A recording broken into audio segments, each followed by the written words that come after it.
Hello and welcome to the Bike Show. It's 6 o'clock in the morning, this is Red Star Raceway, and we're here to race in the final round of the 4, 8, 12-hour Endurance Championship Series. Now, we did the 8-hour previously, this is the 12-hour, but that's not all that's going to be in the show.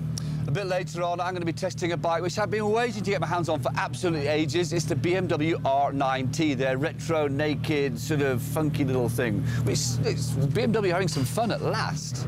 You might remember that this is our Suzuki GSR750 long-termer. Now, normally we use our long-termers on the road, but this one, unfortunately, has a harder life than usual. So we stuffed it onto the track, and Harry is furthering his race career with this very bike. Now, it remained basically completely bog-stock standard for our last 8-hour. We needed to do some improvements, so we would have done, but our factory mechanic decided to leave us, understandably. He got a better offer. So look at #1 rider and #1 mechanic. What have we done? Oh, we've no expenses being spared. OK, very simple. We've put some new SBS brake pads in the front, just ordinary road pads, not race pads.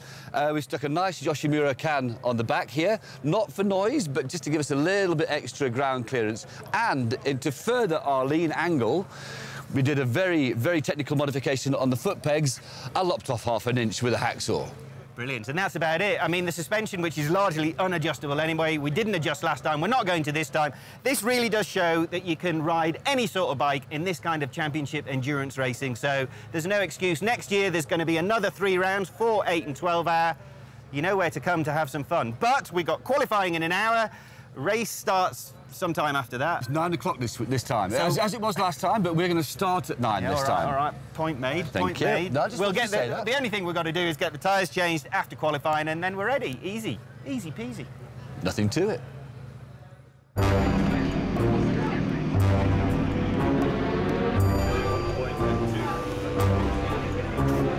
Yeah, it's taking my team manager responsibility serious this time. Did you see that? See that? I remember to check the tyre pressures. So, team manager advice again to the qualifier. Go really, really fast and sling your hook.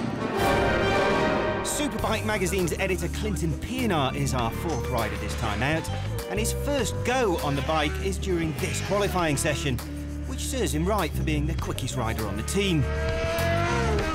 The front Pirelli lasted the whole of the 8-hour race and qualifying for this, and it still looks good, but we changed both ends anyway. We reckon the new front might even manage all 12 hours without needing changing. At least that's what we're hoping. Yes, we even got a pit board this time. What do you think? After riders' briefing, it's time to get going, with an Isle of Man TT kind of start.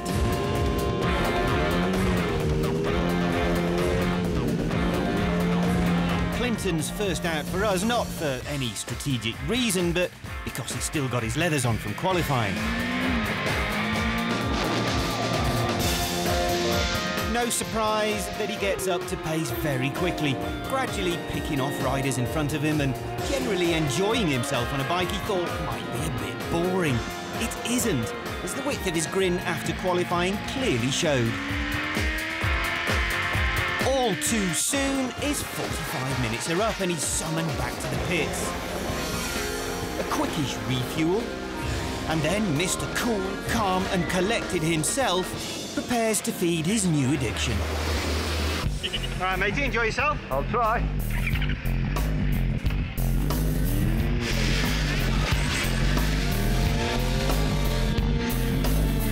Harry gets straight into the groove. He's looking even smoother and faster than he did in the 8-hour, which, remember, was only a few weeks ago, and he's obviously loving every minute of his time on the bike. He's catching and, more importantly, passing other riders with more confidence this time too. And he's soon on the tail of a very pretty, rather rapid young lady on a Ducati 999. He's got some good corner speed going on, but as soon as the straight opens up, the Ducati will be gone. There you go, which is frustrating him because the gap's too big to have a go on the brakes at the end of the straight. As you can see, he's a good 30 metres behind, but up, he's having a bit of a go anyway. It's nice, he's in maybe a bit too hot. Ooh, that's a biggie. That's quite a big high side. Let's take another ride then with Harry. During his first ever crash, he's brave but way too polite on the brakes, giving it too much room. That makes the corner entry too tight. Peg lifts the rear tyre, which skids, and boing, you're into a high side. But credit to him, he manages to get himself together and limp the bike back to the pits, where his teammates thoughtfully test for broken collarbones. The poor GSR is in a bad way, with broken casings among other things, and the spares are going to take some time to arrive. So with some time on our hands, the decent thing to do is go and offer support to our teammate in this time of crisis. You do realise, though, that this is Harry's first ever crash. This is not just a race crash, it's his first time he's ever been bailed off a road bike. So I think the shock's got to him. Has it got to you? Wake up, wake up, wake up, you all right?